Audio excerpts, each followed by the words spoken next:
नमस्कार. Edu corner ह्या आपल्या ज्ञानवर्धक वाहिनीवरती चॅनलवरती आपल्या सर्वांचं पुन्हा एकदा हार्दिक स्वागत. आपण पहिली नवरात्रीची माळ जी होती ती पंडित रमाबाई यांच्या स्मृतीला जागर म्हणून आपण ती वाहिली होती. सावित्रीच्या वाटेने जाताना या नवदुर्गांचा जागर किंवा नवदुर्गांची स्मृती होणं, त्यांच्या ज्या कार्याला आहे सलाम करता येणं, ह्या उपक्रमामागचा हा उद्देश आहे. तर आज आपण रमाबाई रानडे यांच्याविषयी माहिती घेणार आहोत. पंडिता रमाबाई यांचा खूप मोठा प्रभाव रमाबाई रानडे यांच्यावरती पडलेला होता. रमाबाई रानडे हे असं व्यक्तिमत्व होतं की जे कार्यातून पुढे त्यांचं जे उत्तुंग व्यक्तिमत्व आहे ते उभं केलेलं आहे. अवघ्या 11 वर्षामध्ये न्यायमूर्ती रानडे यांच्यासारख्या दिग्गज विद्वानाबरोबर त्यांचा विवाह झाला. अर्थात रानडेंनी विधवेबरोबर विवाह न करता 11 वर्षाच्या या बालिकेबरोबर विवाह केला म्हणून टीकेलाही खूप त्यांना सामोरं जावं लागलं. पण त्यांच्या कार्यातून पुढे ही टीका मागे पडत गेली असं आपल्याला म्हणता येईल. आणि रमाबाई रानडेंना त्यांनी शिकवलं, घरीच त्यांची शिकवणी घेतली. आणि या शिक्षणातून रमाबाई रानडे काही घरी बसले नाही.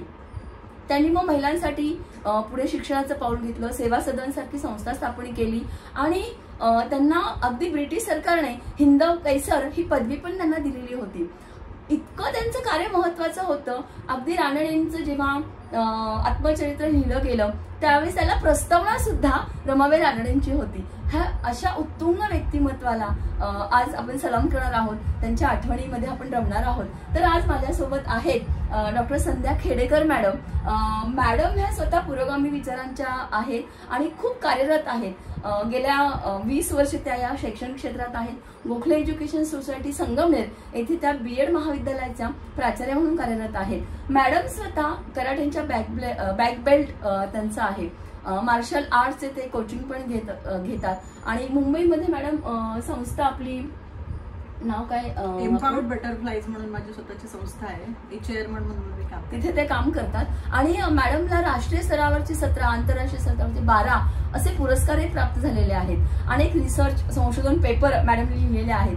तर उत्तुंग व्यक्तिमत्वावर बोलण्यासाठी व्यक्तिमत्व पण तितकंच उत्तुंग आपल्या समोर आहे. मॅडम, मी पुण्याचे आपले स्वागत करते.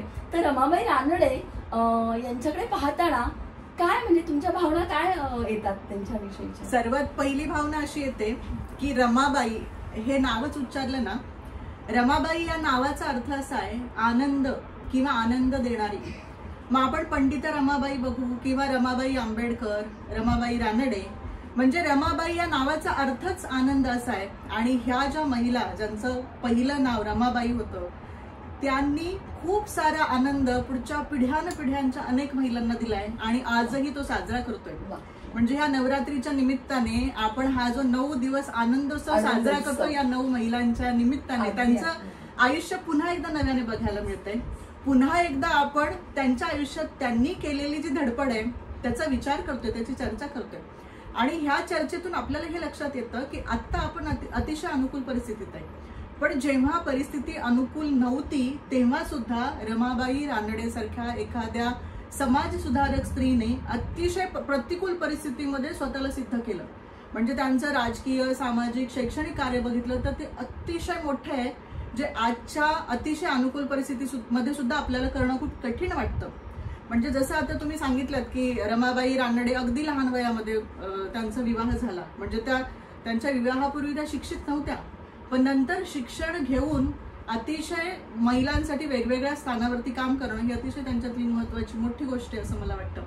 आणि ह्या निमित्ताने तुम्ही हा जो उपक्रम करता त्याबद्दल तुमचं प्रथमतः मनापासून अभिनंदन करते की खूप छान उपक्रम हा आहे. आणि पुढे मला सांगायला असं आवडेल की रमाबाई रानडे यांचा जन्म तसा 18व्या शतकातला, म्हणजे 1862ला त्या जन्माला आल्या तेव्हा स्त्रिया फार शिक्षित नसायच्या.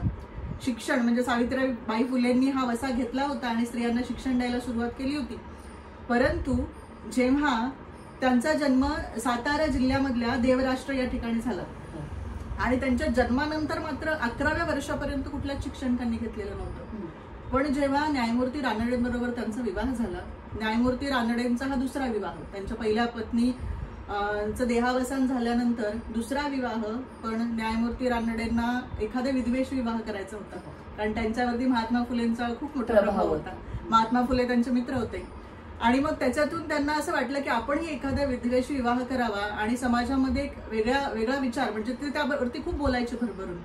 आणि न्यायमूर्ती रानडेंचा बालविवाहाला विरोध होता, पण त्यांच्या वडिलांच्या आग्रहाखातर त्यांनी हा विवाह केला आणि वडिलांचा मान राखायचा याच्यासाठी विवाह केला. तुम्ही म्हणाल तशी त्यांच्यावरती टीका झाली, पण त्यांनी एक अतिशय उत्तम गोष्ट केली, ते म्हणजे रमाबाईंना शिक्षण दिलं. आणि ते शिक्षण पण कसं दिलं, मराठी शिकवण्यासाठी एक सगुणाबाई नावाची शिक्षिका, जी फिमेल ट्रेनिंग कॉलेजमध्ये त्या शिक्षिका शिकवत होत्या, आणि दुसऱ्या एक इंग्लिश शिकवण्यासाठी शिक्षिका, अशा 2 शिक्षिकांची नेमणूक केली. आणि त्या दोघींनी मिळून रमाबाईंना जे शिकवलं आणि रमाबाईंनी त्याच्यातून जे काम केलं ते अतिशय मोठे असं मला वाटतं.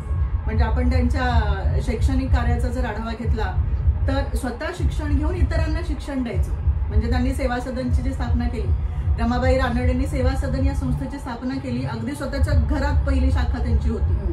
मग त्यानंतर त्यांनी पुणे आणि इतर शहरांमध्ये सेवा सदन, अजूनही सेवा सदनाच्या काही शैक्षणिक संस्था आपण बघतो आहोत. मग रमाबाई रानडेंनी ही जी सुरुवात केली सेवा सदनपासून, त्याचा मुख्य उद्देश असा होता की महिलांना शिकवायचं. मग ते कुठल्या प्रकारचं शिक्षण पाहिजे, तर त्यांना काहीतरी कौशल्य आलं पाहिजे. मग त्याच्यामध्ये नर्सिंग एज्युकेशन असेल, त्यांना त्याच्यामधून एखाद्या काही वेगवेगळ्या वस्तू बनवता आल्या पाहिजेत, शिवणकाम करता आलं पाहिजे. आणि महिलांना आत्मनिर्भर करणं, कारण त्या काळात महत्वाचं काय की खूप कमी वयात बालविवाह मुलींचे व्हायचे, नवऱ्याचं वय खूप जास्त असायचं. म्हणजे रमाबाई आणि न्यायमूर्ती रानडे यांच्या वयामध्ये 21 वर्षांचं, 22 वर्षांचं, म्हणजे त्या 11 वर्षाच्या होत्या आणि न्यायमूर्ती रानडे 32 वर्षांच्या होत्या. म्हणजे 21 वर्षाचं अंतर. आणि ह्या अंतरामुळे काय व्हायचं की मग नवरा खूप वयस्कर आणि खूप लहान वयात ह्या मुलींवर आलेली जबाबदारी, आणि मग त्या लवकर विधवा व्हायच्या. मग ह्या विधवा स्त्रियांनी स्वतःचा उदरनिर्वाह कसा करायचा हा सगळ्यात मोठा प्रश्न असायचा. आणि घरामध्ये अगदी आत्मसन्मान किंवा सन्मान तर बाजूलाच ठेवा, पण माणूस म्हणून सुद्धा त्यांना वागणूक मिळेल का नाही असे प्रश्न होते. मला ना मॅडम यामध्ये एक थोडंसं आता मला वाचल्यासारखं आठवत आहे की एक सेवा सदनचा कार्यक्रम होता आणि तिथे एका विधवेला पुरस्कार मिळाला. आणि त्यावेळेस अनेक तरुण मुलं तिथे जमा झालेली होती आणि त्यांनी ते हसले त्या विधवेला पुरस्कार घेताना किंवा त्यांनी आवाज केला. आणि मग जेव्हा रमाबाई उभ्या राहिल्या भाषण देण्यासाठी, तर त्यांनी इतके परखड बोल त्यांना सुचवले की मी तुम्हाला सुशिक्षित कसं म्हणू की तुम्ही, तुमची ही विधवा ही तुमची आई असू शकते, तुमची बहीण असू शकते, तुमची बहिणी असू शकते, ही कोणी असू शकते. आणि तुम्ही जर अशा पद्धतीने खिल्ली उडवत असाल तर तुम्ही खरंच शिक्षित आहात का. म्हणजे इतके परखड बोल त्यावेळेस सुनावणं आणि त्या विधवेला सन्मानित करणं. कारण आजही आपण पाहतो बघा मॅडम, अनेक ठिकाणी आपण कार्याला जातो किंवा एक शुभ कार्य म्हणतोय त्याला, आणि त्याच्यामध्ये अनेक विधवांना ते ओवाळण्याचा अधिकार नाहीये, त्या कार्यामध्ये सहभागी होण्याचा अधिकार. म्हणजे आज आपण 21वे शतक ओलांडलं तरी विधवांची स्थिती आहे, तर त्यावेळेस ती खरं किती कठीण असेल. आणि त्या पार्श्वभूमीवर रमाबाईंचं कार्य खरंच खूप म्हणजे त्या जो प्रसंग तुम्ही सांगितले ना, त्या प्रसंगातून त्यांचा कणखरपणा दिसतो. आणि ज्या समाजामध्ये स्त्रिया स्टेजवर उभं राहून बोलायची हिंमत नाही करायच्या, त्यावेळी त्यांनी ते परखडपणे इतर विद्यार्थ्यांना सुनावलं की तुम्ही एका विधवेला म्हणजे सेवा सदनचाच मला वाटतं एक बक्षीस समारंभाचा कार्यक्रम होता, आणि तुम्ही टाळ्या वाजवायच्या ऐवजी तुम्ही शिट्ट्या वाजवता आणि तुम्ही हसता आहात, तर तुम्ही खरे सुशिक्षित आहात का, असा जो त्यांचा परखड सवाल होता त्याच्यातून दिसतं की त्या किती मनाने खंबीर होत्या की जी बाजू योग्य आहे त्याला योग्य म्हणणं त्या काळामध्ये. म्हणजे ही अतिशय महत्वाची घटना त्यांच्या आयुष्यातली आहे की त्यामुळे मग त्यांना अनेक ठिकाणी व्याख्यानाला बोलवलं गेलं, त्यांना अनेक महिला आयोगाच्या किंवा अखिल भारतीय महिला संघटनेचा त्यांना अध्यक्ष म्हणून स्थान मिळालं. आणि त्यांच्या सेवा सदनला मग त्या काळामध्ये महात्मा गांधी, कस्तुरबा गांधी यांनी भेटी दिल्या, जमशेदजी टाटा आले, आणि मग ही फिरोजशाह मेहता, ही सगळी मोठी मोठी मंडळी सेवा सदनला भेटून गेली. आणि मला वाटतं त्या एरोडा जेलच्या मानद अधीक्षिका होत्या. केवढा बहुमान होता हा त्यांचा. म्हणजे न्यायमूर्ती रानडेंचं निधन झाल्यानंतर त्यांनी पूर्ण स्वतःला सगळं वाहून दिलं सामाजिक कार्यासाठी. आणि ते सामाजिक कार्य करत असताना एरोडा जेलला त्या सातत्याने भेटी द्यायच्या. आणि एरोडा जेलमध्ये ज्या काही महिला होत्या, विधवा महिला होत्या आणि त्यांना काही कारणामुळे जेल झाली होती, त्यांना त्या तिथे जाऊन शिकवायच्या, त्यांच्याशी त्या बोलायच्या. आणि ते सगळं कार्य करता करता त्यांनाच संधी मिळाली त्या एरोडा जेलचं मानद अधीक्षक होण्याची. आणि ते अधीक्षक पद त्यांनी घेतलं आणि तिथे सुद्धा महिलांसाठी म्हणजे 2000 महिलांची त्यांनी मोठी अशी चळवळ तयार केली, एक मोठा त्यांनी समारंभ केला आणि त्यामध्ये सांगितलं की स्त्रियांना सक्तीचं प्राथमिक शिक्षण दिलं पाहिजे. म्हणजे आता आपण बघतो सक्तीचं प्राथमिक शिक्षण आत्ताच्या शिक्षण आयोगामध्ये बघतोय, पण ते रमाबाई रानडेंनी तेव्हापासून सुरुवात केली या गोष्टीची. पालिकेला त्यांनी पत्रही दिलं होतं की 6 वर्षाच्या पुढील मुलींना हे शिक्षण सक्तीचं केलं जातं असं. म्हणजे शिक्षणाचं किती महत्व आहे हे त्यांनी पटलं. तेव्हा जर हे सक्तीचं शिक्षण झालं असतं ना मॅडम, तर आज चित्र परिस्थिती बदलली असती आणि सक्षमीकरण वगैरे जे म्हणतो आपण हे खूप पुढे निघून गेलं असतं भारत, नाही का? बरोबर आहे. कारण मलाही असं वाटतं की अजूनही ग्रामीण भागात आपण बघतोय की महिलांना मुलींना जसं शिक्षण पाहिजे तसं मिळत नाही. मधूनच 6वी मध्ये 7वी मध्ये मुली शाळा सोडून देतात. मग ते तेव्हापासून सक्तीचं झालं असतं तर कदाचित आतापर्यंत, म्हणजे ही 1862 नंतरची गोष्ट, आतापर्यंत चित्र खूप वेगळं असतं. पण ते त्या पद्धतीने अजूनही व्हायला, म्हणजे अजूनही आपण बघतोय. आज मी कोणते तरी एक आर्टिकल वाचत होते आणि मला असं दिसलं की अजूनही राजकीय क्षेत्रामध्ये महिलांना तितकं स्थान मिळत नाही, किंवा काही क्षेत्र आपण असं म्हणतो की महिला खूप प्रगत आहेत. पण रमाबाई रानडेंनी हे दाखवलं की त्या काळात सुद्धा ब्रिटिश सरकारच्या विरोधात जाऊन त्यांनी महिलांना मतदानाचा अधिकार मिळवून दिला. म्हणजे मुंबईचं जे कायदे मंडळ आहे त्याच्यामध्ये 52 विरोधी 25 असं त्यांनी म्हणजे मतदान झालं आणि महिलांना मतदानाचा अधिकार त्या काळी मिळवून दिला. बघा, मतदानाचा अधिकार किती महत्वाचा आहे. आणि आमच्या भगिनी ही सुट्टी साजरी करतात मतदानाला बाहेर न पडता, आणि एका महिलेने मतदान मिळावं म्हणून लढा दिला आणि तो अधिकार मिळाला, आपल्याला त्याची किंमत नाही वाटत आहे. बरोबर. ती नसता तर मग लढलं, पण आता जे मिळाले आपल्याला खरं आयतं मिळालं हे सगळं. खरंच. पण जे आयतं मिळालंय त्यासाठी तेव्हा त्या महिलांना किती मोठा स्ट्रगल करावा लागलाय असं मला वाटतं. म्हणजे रमाबाई रानडेंना हा जो प्रवास आहे त्यांचा हा इतका सोपा नव्हता. म्हणजे ब्रिटिश सरकारच्या कडून ह्या सगळ्या गोष्टी मान्य करून घेणं, म्हणजे बालविवाहाला त्यांचा विरोध होता.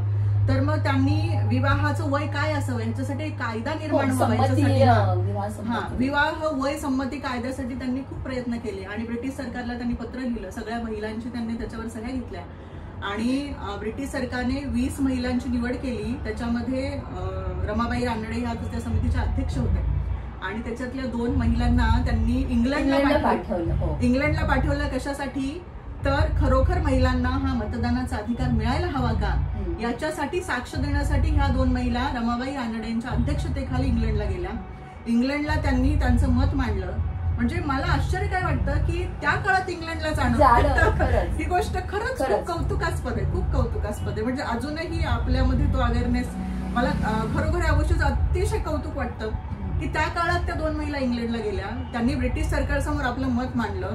ब्रिटिश सरकारने काय केलं तर ते म्हणाले की हा अधिकार आम्ही तिथल्या प्रांतिक शासनाला देतोय, प्रांतिक सरकार जे आहे.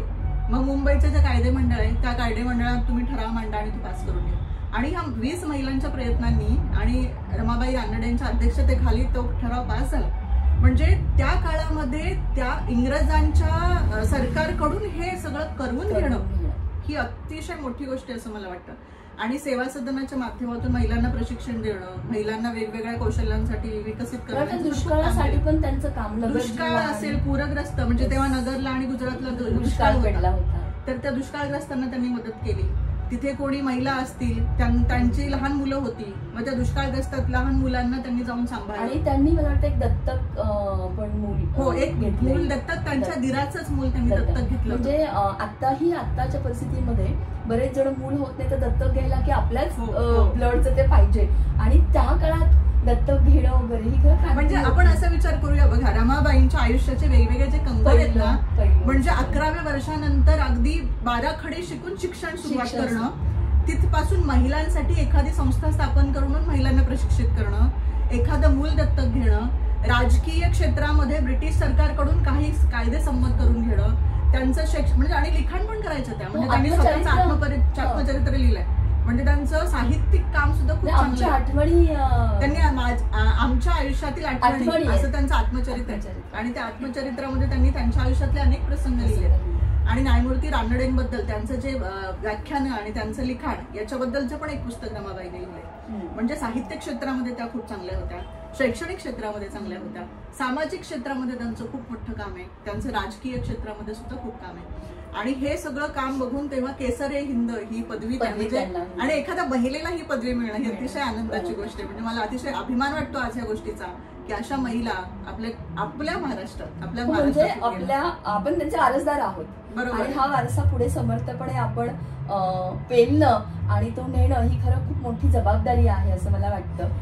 आणि मला एक गोष्ट अशी आठवते, 1878ला न्यायमूर्ती रानडेंची नाशिकला बदली झाली होती. नाशिकवरून त्यांची धुळ्याला बदली झाली.